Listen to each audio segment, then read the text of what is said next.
I never made it, but I know what it takes. I'm motivated by a mix of emotion. Got my statement, and I'm reading it slow so I can understand it fully. Appreciate my stand and go out of this world and right on time. Oh, never in my life have I seen the sky light up like this. I'm far away from. Our topic today is on Plateau.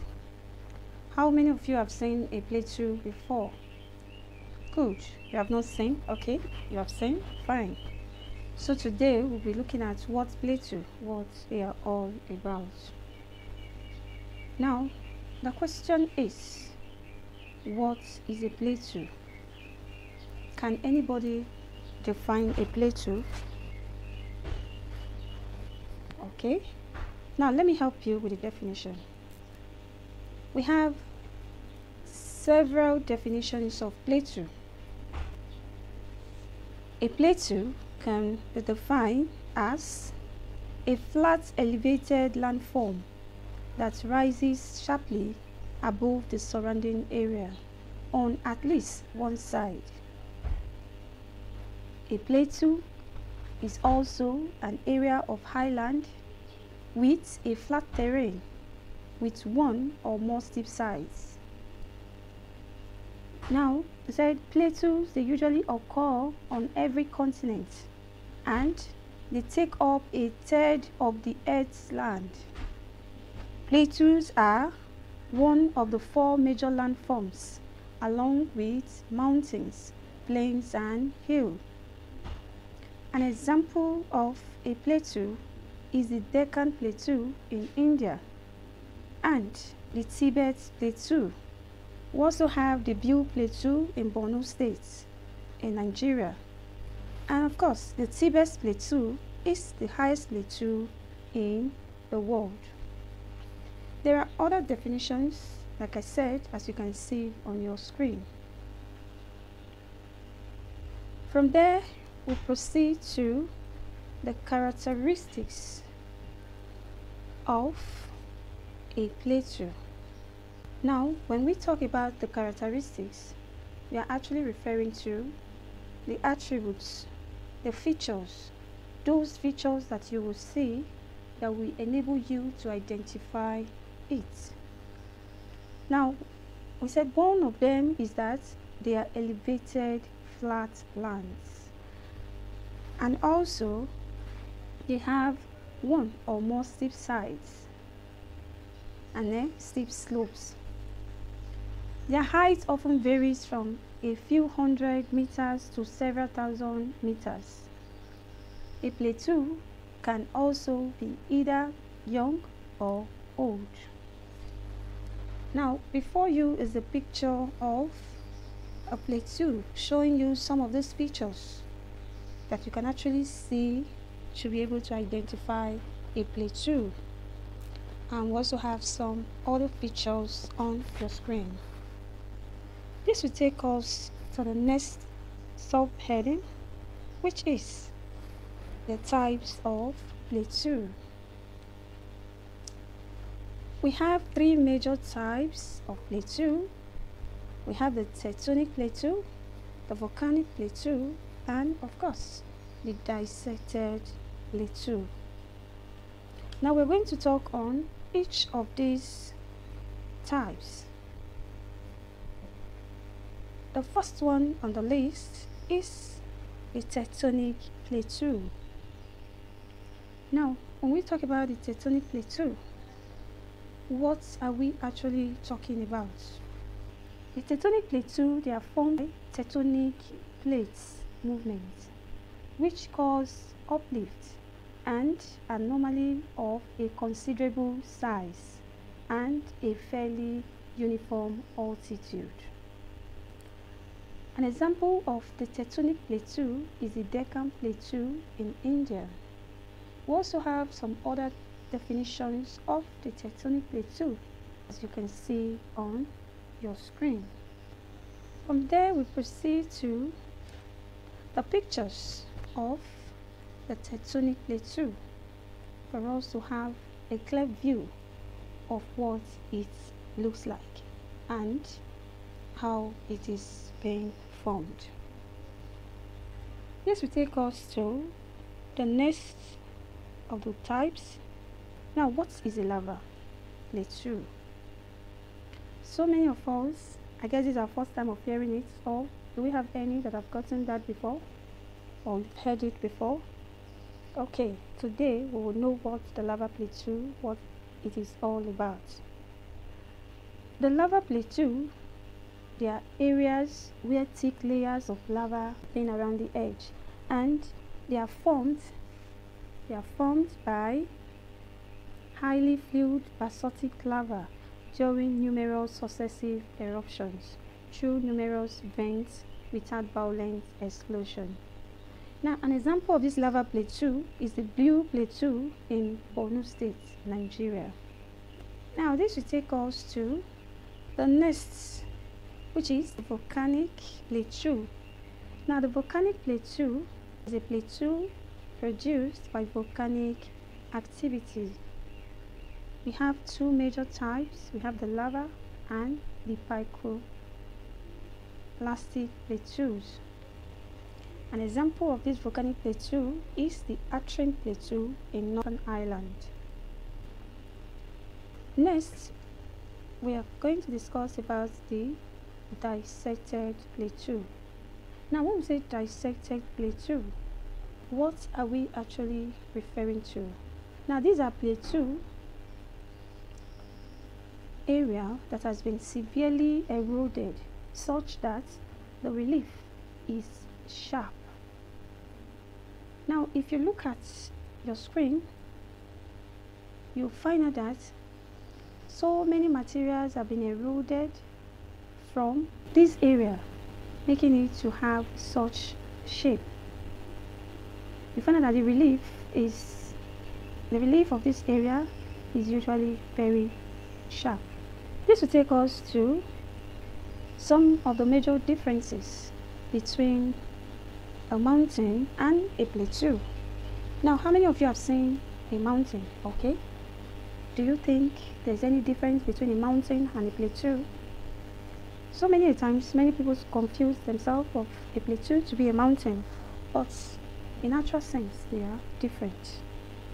One of the major differences between a mountain and a plateau is that we said mountains are elevated land surfaces.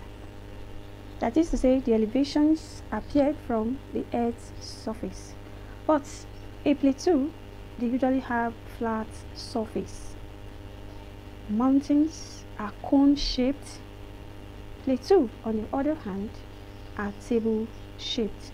Now, we say mountain, they have good elevation and are naturally formed. While the plateau, they can either be elevated or short. Mountains are very, very difficult to climb, but the plateau, they are not that difficult compared to the mountains. In a mountainous region, settlement is usually not advisable. That is to say, it does not encourage the settlement of people due to the cold weather condition of the place.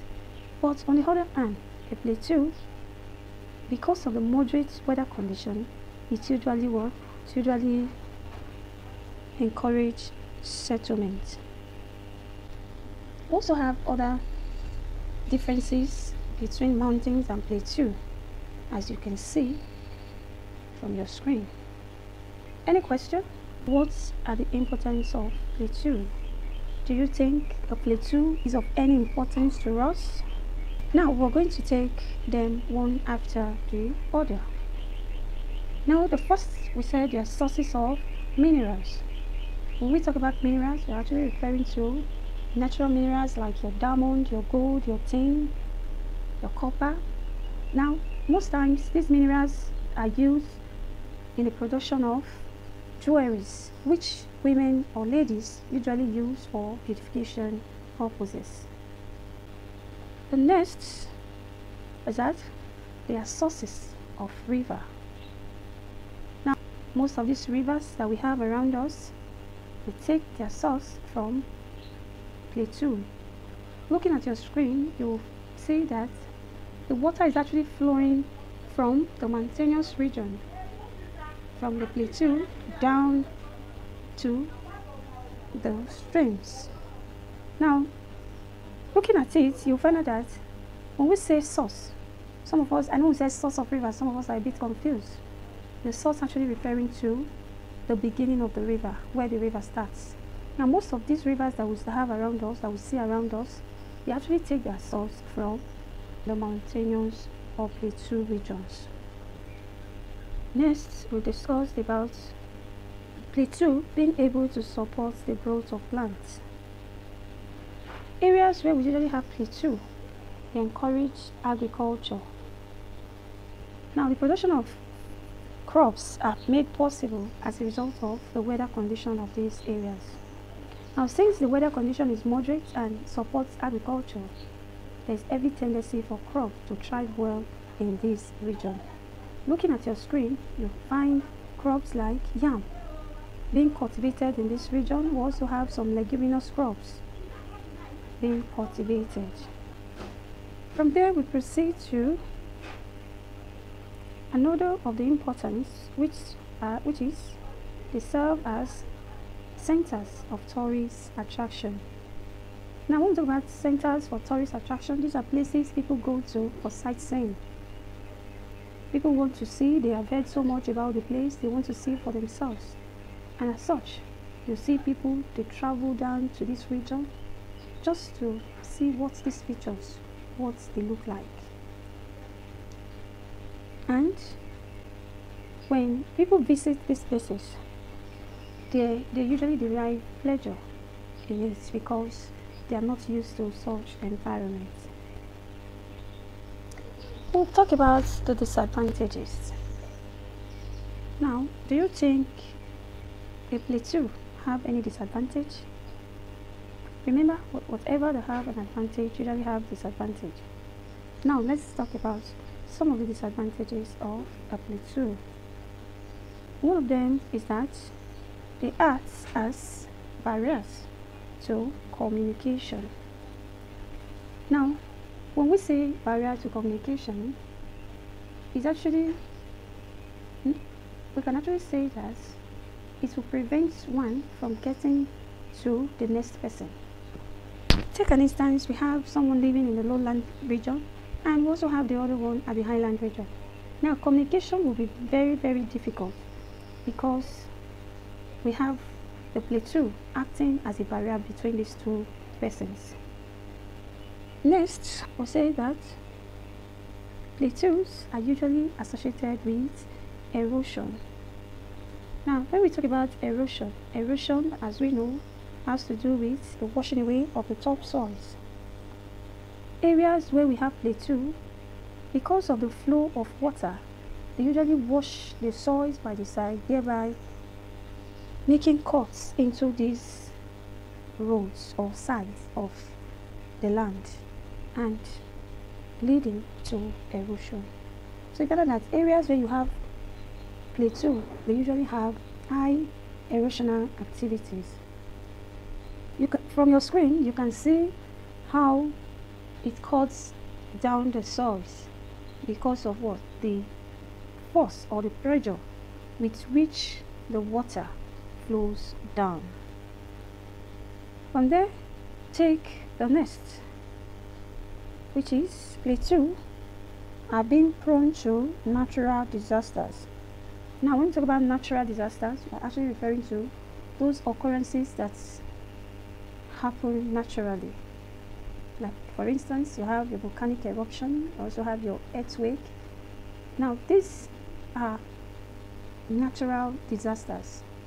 And areas where we have plateau, they are usually prone to such region because eruption can take place at any given time. Looking at the picture on your screen, you see a man holding his head because of the natural disaster that has occurred to him, thereby destroying his building. Next, we'll talk about intervisibility problem. Places where we have plateau, they usually have intervisibility problem. Now, when we talk about intervisibility, we're talking about one person or the ability of someone to be able to see the next one, the ability of someone not to see the next one. Now, if you are in a region where you have plateau, there's every tendency that you will not see the next person close to you. Let's assume we have two persons standing on a horizontal plane. One is on point A and the other is on point B. Now, if these two persons are actually standing, you find out that they have a barrier. The plateau acts as a barrier, not being able to act as a barrier, preventing the one in point A not being able to see the one in point B. Now,